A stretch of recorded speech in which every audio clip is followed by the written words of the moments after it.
The tips. Tip minimum wage. They serve you food you love and drinks you crave. But the last time they got a raise? We're just the official sponsor of summer. 1991. Waitress, there's a fly in my soup.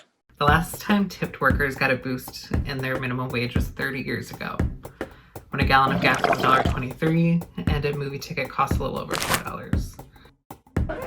A lot has changed in the past 30 years. Writing on the internet, cyberspace, sex free. But the tipped minimum wage has not. Has not. Does not. I know firsthand how hard it is to live off of tips, not knowing how much I'll be taking home that day or know if I can make ends meet. And if you dig a little deeper, you'll see that the tip minimum wage has a troubling history rooted in slavery and discrimination. Tipping in the U.S. is rooted in post-Civil War racism. It was designed to keep Black Americans socially and economically subordinate, forcing them to rely on tips to survive. Instead of fair wages. And the low tip minimum wage disproportionately harms people of color to this day, particularly women. Before COVID, 13% of tipped workers lived in poverty, compared to only 6% of non-tipped workers.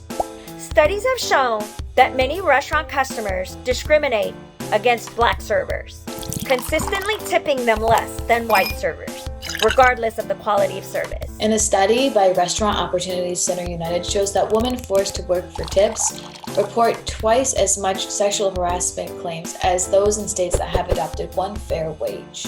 Fearing retaliation or loss of tipped income if they speak up or challenge this behavior causes many to feel that they have to tolerate harassment as just part of the job. On top of that, wage theft for tipped workers is pervasive.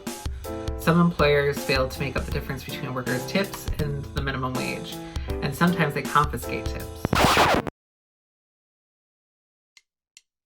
We need to raise the federal minimum wage and abolish the sub-minimum wage to ensure that all workers are paid a livable wage.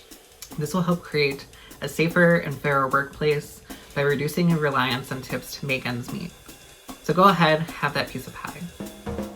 But when it's time to pick up the check, pick up the phone too. Tell your representatives to join me To pass the Raise the Wage Act for a 15 minimum wage for all workers. All workers. all workers. All workers.